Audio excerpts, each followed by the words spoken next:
dalam jabatan negeri serta ASN untuk mengadakan kegiatan yang mengarah kepada keperpihakan terhadap peserta pemilu sebelum, selama, dan sesudah masa kampanye. Namun pasal-pasal berikutnya dalam UU Pemilu tersebut tidak memberikan pengaturan tentang kegiatan kampanye sebelum maupun setelah masa kampanye. Ketiadaan pengaturan tersebut memberikan celah bagi pelanggaran pemilu yang lepas dari jeratan hukum ataupun sanksi administrasi. Dengan demikian, demi memberikan kepastian hukum dan keadilan bagi pelaksanaan pemilihan umum maupun pemilihan kepala daerah selanjutnya, menurut Mahkamah ke depan, pemerintah dan DPR penting melakukan penyempurnaan terhadap Undang-Undang Pemilu, Undang-Undang Pemilu Kada, maupun peraturan perundang-undang yang mengatur terkait dengan kampanye, baik berkaitan dengan pelanggaran administratif dan jika perlu pelanggaran pidana pemilu. Demikian halnya jika ada pengaturan yang saling berkelindan sehingga menimbulkan ambiguitas, hal tersebut merupakan bagian yang tidak terpisahkan yang perlu dilakukan penyempurnaan oleh pembentuk undang-undang. Bahwa dalam upaya menjaga netralitas aparat negara, khususnya bagi pejabat negara yang juga merangkap sebagai anggota partai politik, calon presiden dan wakil presiden, anggota tim kampanye maupun pelaksana kampanye yang sudah didaftarkan ke KPU sebagaimana diatur dalam pasal 299 Undang-Undang Pemilu, pemerintah dan DPR perlu membuat pengaturan yang lebih jelas tentang aturan bagi pejabat negara yang juga merangkap sebagai anggota partai politik ataupun sebagai tim kampanye dalam melaksanakan kampanye, yaitu pelaksanaan kampanye harus dilaksanakan terpisah, tidak dalam satu waktu kegiatan ataupun berhimpitan dengan waktu pelaksanaan tugas penyelenggaraan negara.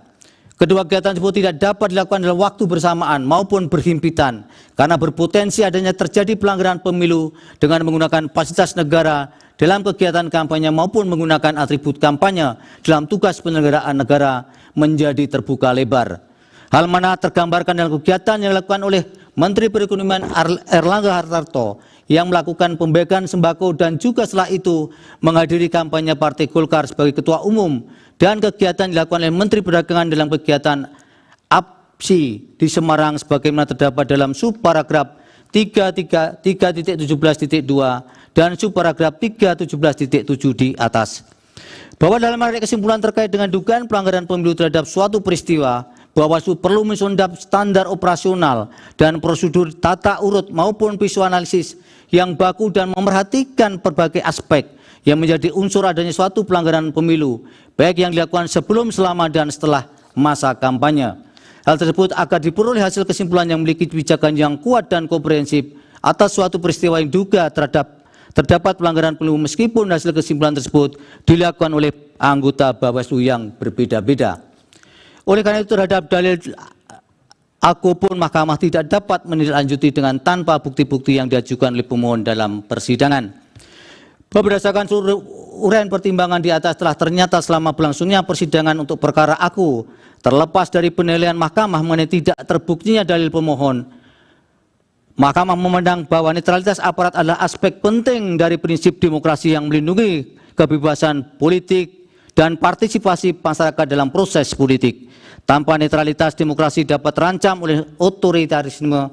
Dalam konteks demikian, maka netralitas aparat dalam pemilu tidak hanya merupakan prinsip etis yang mendasar, tapi juga krusial untuk menjaga kesehatan demokrasi dan stabilitas politik suatu negara. Oleh karena itu, dalam rangka penataan ke depan, kesadaran pemahaman tentang penataan demokrasi, inkasu penyelenggaraan pemilu perlu senantiasa mempertimbangkan tidak hanya aspek regulasi, tapi juga aspek etik para pemegang jabatan publik. Dengan demikian, diharapkan dapat membentuk sistem yang kuat untuk mengantisipasi ketidaknetralan aparatur negara dalam penyelenggaraan pemilu sekaligus memastikan proses pemilu yang langsung, umum, bebas, rahasia, jujur, dan adil. Berdasarkan pertimbangan hukum tersebut di atas, dalil-dalil pemohon berkenaan dengan mobilisasi atau netralitas pejabat atau aparatur negara adalah tidak beralasan menurut hukum. Menimbang bahwa pemohon mendalilkan terjadi pelanggaran prosedur pemilu yang mempengaruhi hasil perolehan suara dan seterusnya diucapkan. Menurut Mahkamah, setiap pelanggaran, penyimpangan, manipulasi maupun perbuatan melawan hukum yang berkaitan dengan pemilu harus diselesaikan melalui mekanisme yang ditentukan oleh peraturan perundang-undangan pemilu yang berlaku. Mekanisme seperti ini mengharuskan adanya standarisasi sehingga dapat menjadi pegangan bagi peserta pemilu, penyelenggara pemilu maupun para petugas dalam pelaksanaannya. Hal ini juga merupakan cara untuk mencapai tujuan hukum pemilu, yakni keadilan, kepastian, dan kemanfaatan dari penyelenggaraan pemilu. Karena prinsip dasar penyelesaian sengketa pemilu bertujuan untuk menjamin dan memastikan bahwa hak setiap warga negara untuk berpartisipasi dalam pemerintahan demokrasi dapat terlaksana.